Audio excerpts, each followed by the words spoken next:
Boa tarde, o meu nome é Sara Soares Moraes, e esse trabalho, né, ele é um pôster de C, que leva o título Interseccionar Princípios para Descolonizar Saberes, uma análise do livro O Black Power de Akin, a partir da lógica schúlica.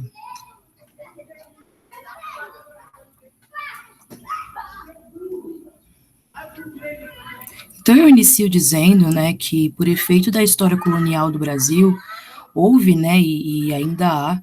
inúmeras tentativas de apagamento das heranças identitárias negras, né, e indígenas também,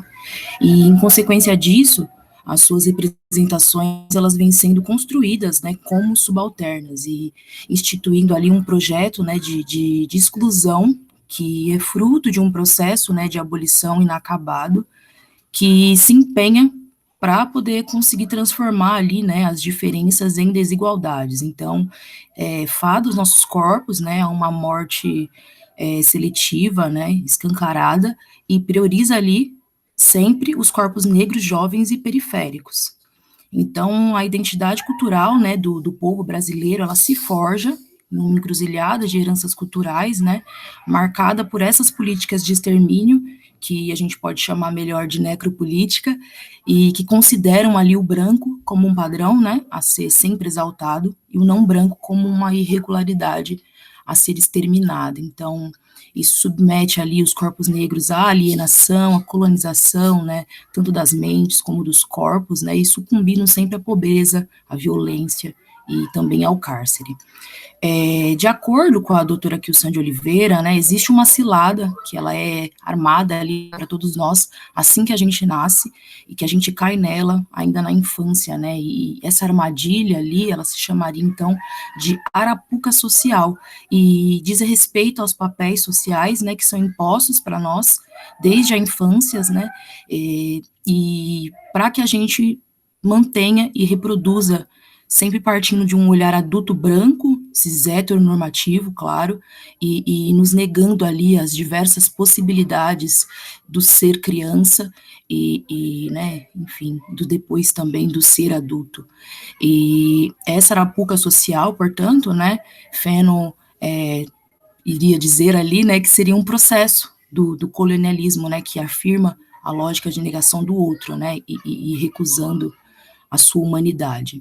Então, a gente vive ali na mazela, né, nas mazelas da colonialidade e em plena contemporaneidade, e vivemos assombrados pelo que a gente vai chamar ali de carrego colonial, segundo as ideias de Rufino, né, e que ele vai dizer que esse carrego colonial, ele é a má sorte, né, e o assombro que é propagado e mantido pelo espectro da violência do colonialismo. Então, assim,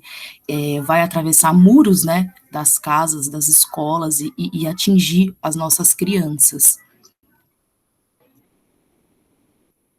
Eu vou falar um pouquinho sobre o contexto, então, do trabalho, né. Esse trabalho, ele se apresenta como parte do livro Necropolítica e as Crianças Negras, que vai ser publicado agora em novembro de 2021, e integra ali a composição, né, da minha iniciação científica, que ela é financiada pela FAPESP, né, eu atuo nesse projeto, que é uma extensão, né, de um projeto da USP, e significa não, perdão, de título Conexões Epistêmicas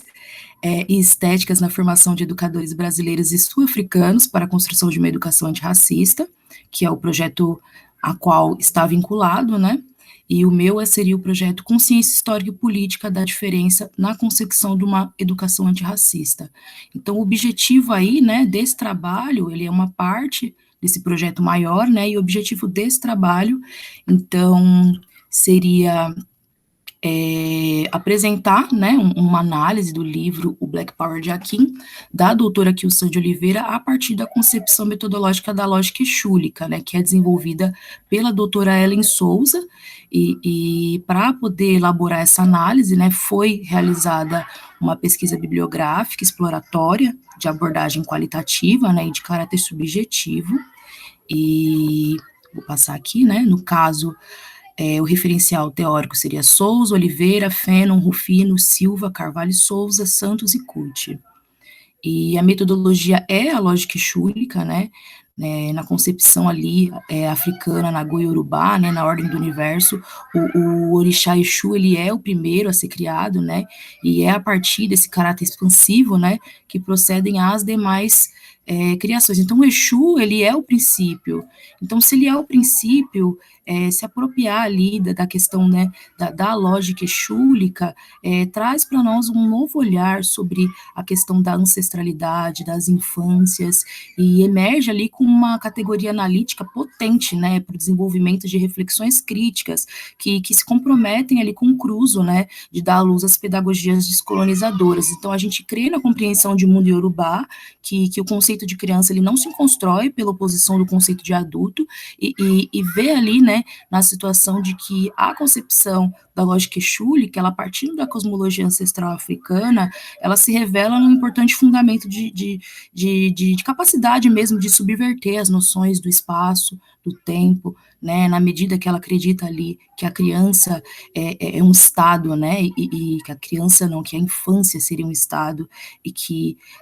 a ancestralidade, ela pode estar inerente à infância, e as duas coisas, elas flutuam, né, de uma maneira, e dialogam de uma maneira circular. Então, vai existir ali, né, 3 princípios orientadores presentes na lógica exúlica, e o primeiro princípio, né, é o princípio ético, depois é o princípio político, e depois o princípio estético, e todos eles, né, eles vão se interligar com o parecer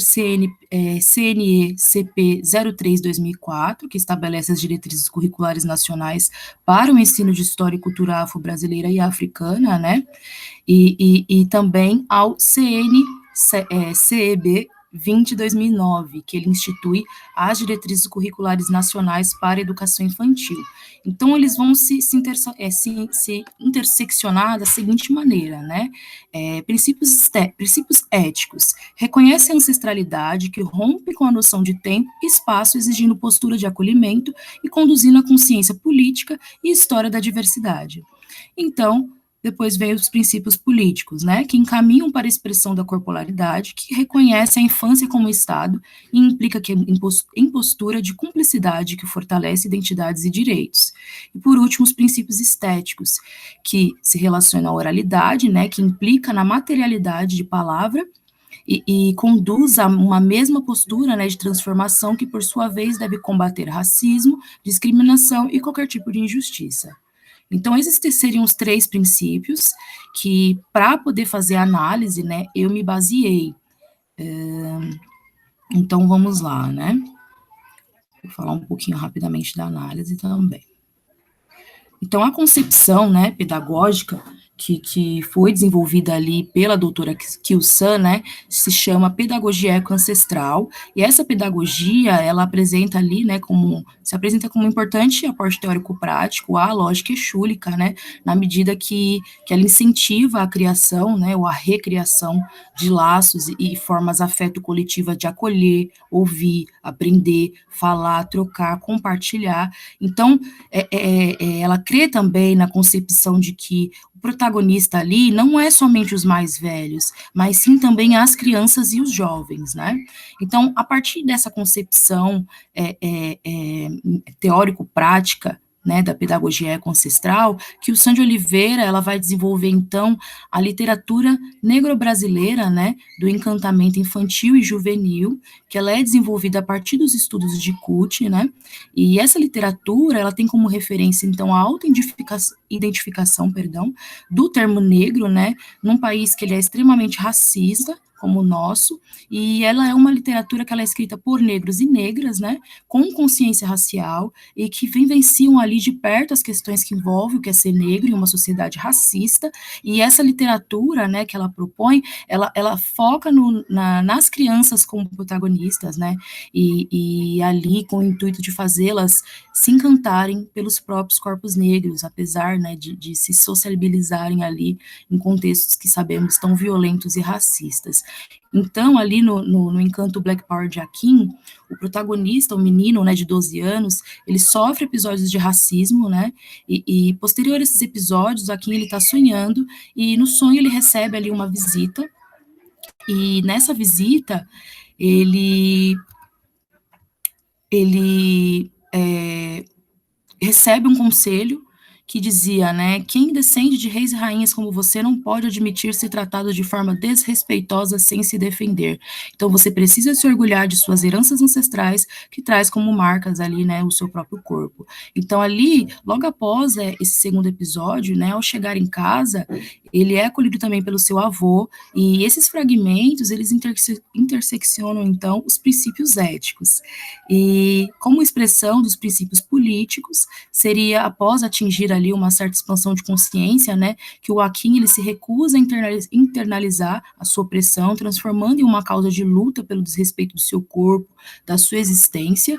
e aos princípios estéticos seria então a parte em que ele se expressa ali, né, aplicada mesmo no objeto livro, que eu prefiro chamar de encanto, né, que seria por meio da musicalidade aplicado no ritmo das palavras escritas pela autora, né, e também a ilustração atenciosa que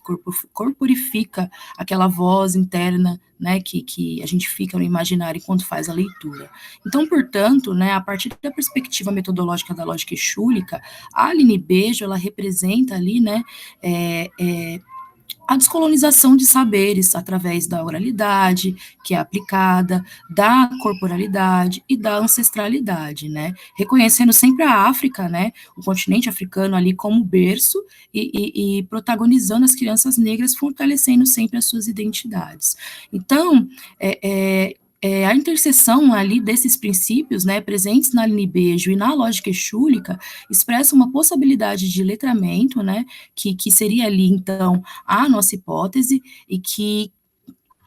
não seria um letramento nem racial e nem crítico, mas sugerimos ali um letramento encantado, né, que seria inadiavelmente necessário para a gente poder tratar com afeto temas cruciais ali para a formação integral das nossas crianças.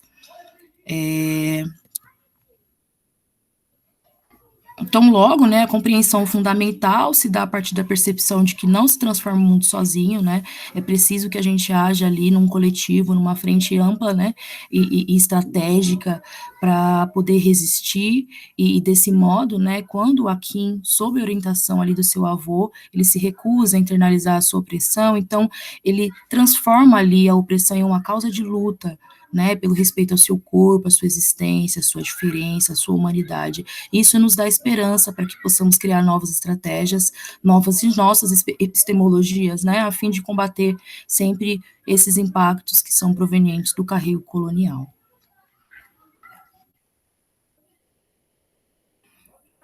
Então, é isso, né? Essa será a apresentação. Eu vou finalizar.